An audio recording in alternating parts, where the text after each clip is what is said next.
Ok. Bon, ben, ça ressemble pas mal à ça, effectivement. Euh, En espérant que vous avez réussi à vous connecter, mais que vous soyez dessus, ça va être pas mal ça.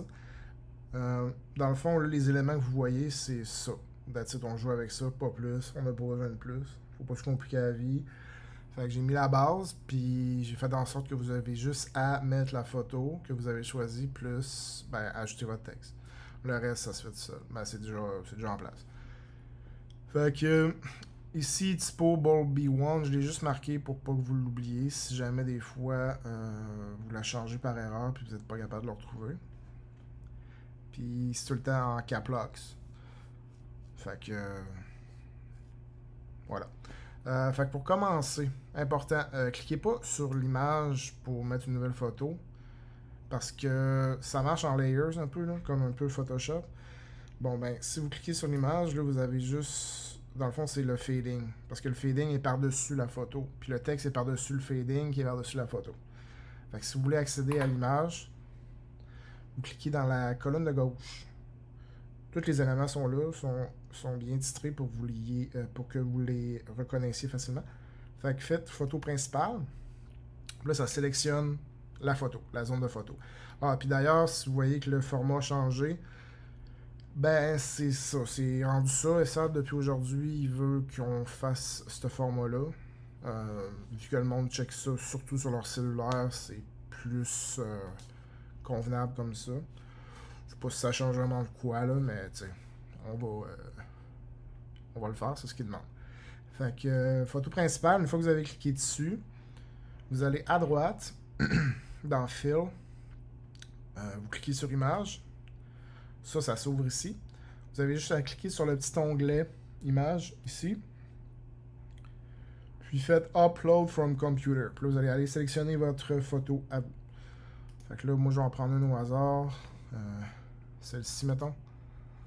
Bon, parfait, ça. Fait que, une fois que vous avez votre photo, une chose à faire, vous pouvez fermer ça ici. Là, vous allez sélectionner votre zone de texte. Fait que vous allez à gauche, zone de texte. Vous allez voir la petite boîte assez ouverte, là, en bleu. Bon, là, je l'ai bien cadré. Puis normalement, tu sais, ça dépasse pas ça, là. Je parle en hauteur, puis en. Tu sais, ça n'a pas besoin d'aller plus bas, plus haut. Fait que laissez-la de même. Cliquez juste sur votre texte deux fois. Mettez le cap locks, puis là, vous pouvez rentrer votre texte. Puis là, je l'ai déjà centré, là. Je l'ai mis en alignement centré, fait que pas besoin de gosser avec ça. Faites juste mettre votre titre, comme mettons ici, je mettrais le nouveau centre de premier trio du CH est aperçu sur la plage, est aperçu en vacances sur la plage. Ben chaud.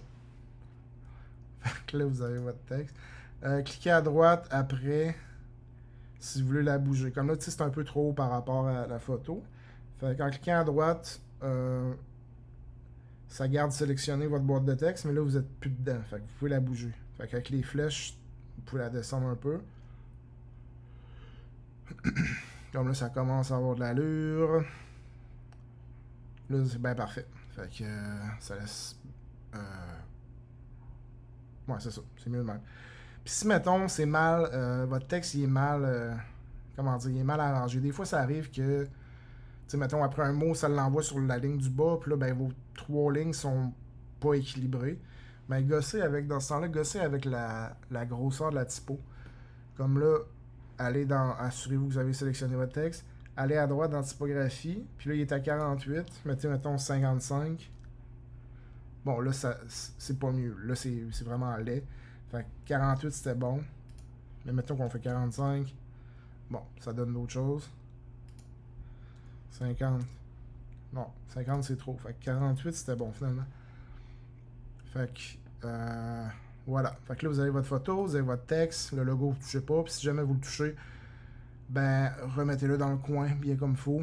Il est, il est pas tout détaché dans le sens que vous pouvez le déplacer. C'est un bloc. Fait que, remettez-le là, j'aurais pas dû y toucher là, mais en tout cas, remettez-le bien en bas dans le coin. Bon, voilà.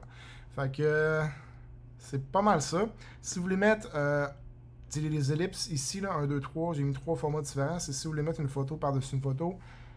Des fois, c'est pertinent. Fait que si vous voulez faire ça, vous pouvez la mettre. J'ai mis des petites bordures blanches pour donner du relief. Fait que vous faites le même principe que quand vous avez importé la première photo. Vous allez à droite, une fois que votre cercle est sélectionné. Dans Fill, onglet photo, image, Upload from Computer. Ben ici, Demidov, Hudson. Fait que là, vous avez votre petit montage. Puis pour l'exporter, quand vous avez fini, là, vous voyez que tout est bien beau. Vous allez dans... Ah, dernière chose. Le fading. Cliquez sur fading si vous voulez l'ajuster. Des fois, la photo est trop sombre, est plus sombre ou est très claire. Vous voulez ajuster votre fading en fonction. Des fois, mettons, ça peut cacher le visage de quelqu'un sur la photo. Fait que, en cliquant sur fading, à droite ici, l'opacité, vous pouvez gosser avec. Fait que, mettons 75 à la place de 100. Bon, ben ça fait ça. C'est pas mal, là, mais mettons 85. Bon, ben voilà. Fait que vous pouvez jouer avec ça si vous voulez. Puis, y a-t-il d'autres choses? Non. L'exportation. Très important d'exporter, mais pas à partir de... Pas en cliquant ici. Là, en cliquant là, comme je vous disais tantôt, vous avez sélectionné juste le fading. Fait que cliquez bien sur photo principale à gauche. Et en allant à droite ici, export en bas, faites la petite flèche. Parce que normalement, la petite flèche est... Mais ça, c'est pas... Bon, normalement, ça apparaît de même. Fait que faites la petite flèche. 3 petits points. Puis assurez-vous que Ignore Overlapping Layers, c'est décoché. Parce que si vous le gardez coché, ça va juste exporter la photo. Et non le texte et le logo. Fait que faites... Détachez ça. En fait, décochez ça. Puis là, vous pouvez faire Export photo principale. Fait que... Bon, là, il ne s'est rien passé, mais normalement, ça l'envoie dans votre dossier de téléchargement. Fait que c'est pas mal ça. Des questions, venez me voir, là. Je connais le logiciel par cœur, fait que je vais vous répondre en 2 petites minutes. Mais ça ressemble pas mal à ça.